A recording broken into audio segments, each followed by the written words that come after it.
പരിപാടിക്കും ഹോസ്പിറ്റൽ സംബന്ധമായ എല്ലാ കാര്യങ്ങൾക്കും എന്നെ വിളിക്കുന്നുണ്ട്. എനിക്ക് ഇതിനെക്കുറിച്ചൊക്കെ വലിയ ഗ്രാഹ്യമുള്ളതൊന്നുമല്ല. അതാണ് ഞാൻ ചോദിച്ചത് ഞാൻ എന്താണ് പറയുന്നത്. കഴിഞ്ഞ ദിവസം ആന്റിബയോട്ടിക്കിന്റെ ഡേ വന്നു. പക്ഷെ അത് വന്നതുകൊണ്ട് എനിക്ക് കുറെ കാര്യങ്ങൾ മനസ്സിലാക്കാൻ പറ്റി. ആന്റിബയോട്ടിക് നമ്മൾ നമ്മുടെ കുട്ടികൾ കഴിക്കാതെ വരുമ്പോൾ നിർബന്ധിച്ച് ടൈം കൊടുത്തൊക്കെ ഈ റിപ്പീറ്റഡ് പാലിക്കൊക്കെ നമ്മൾ കൊടുത്ത് കഴിപ്പിക്കും. പക്ഷെ അതിന്റെ ദൂഷ്യവരും പിന്നീടാണ് എനിക്ക് ആ ഇത് ഡേ കഴിഞ്ഞപ്പോഴാണ് എന്റെ ഒരു ഗൗരവം മനസ്സിലായത്.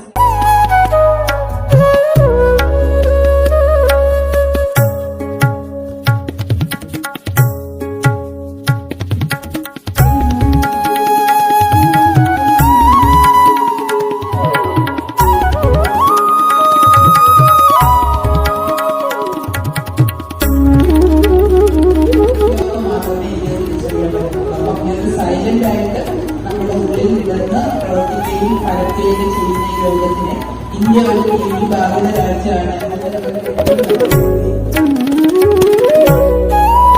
100 ദിന കർമ്മ പരിപാടിയാണ് TV.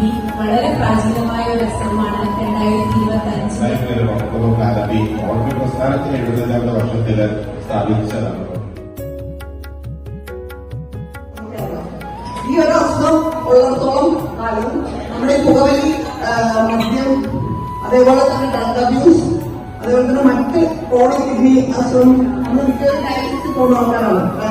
പല ഇതുകൊണ്ടും പ്രഷറുകൊണ്ടും അതുപോലെ തന്നെ ഷുഗർ ആവാത്തതുകൊണ്ടും അല്ലാണ്ട് പല കേസുകളുണ്ടും എല്ലാം കിഡ്നി ഡിസീസുകളുടെ ഡയാലിസിസ് പേഷ്യന്റുകളുള്ള സ്ഥലങ്ങളുണ്ട്. അതുപോലെ തന്നെ മറ്റ് ഇങ്ങനെയുള്ള സപ്പോർട്ടീവ് അസുഖം, ഗ്ലോബോമിൻ മാനേജ്മെന്റ് ഇതുകളുണ്ട്, ലിവർ പ്രോബ്ലങ്ങളുണ്ട്. അങ്ങനെയുള്ള രോഗികളിലൊക്കെ നാടാണ് നമുക്ക് കേരളം. പണ്ട് നമ്മള് അധ്വാനമില്ലാണ്ട് ഇപ്പൊ നമ്മൾ അധ്വാനിക്കുന്ന ജനങ്ങളല്ല, നമ്മളൊക്കെ അധ്വാനിക്കുന്ന മൈഗ്രൻസ് ആണ്. അത് നമുക്ക് വേണ്ട കാര്യമാണ് TV വരാനായിട്ട്. കാരണം ഒത്തിരി മൈഗ്രൻസ് കേരളത്തിലുണ്ട്.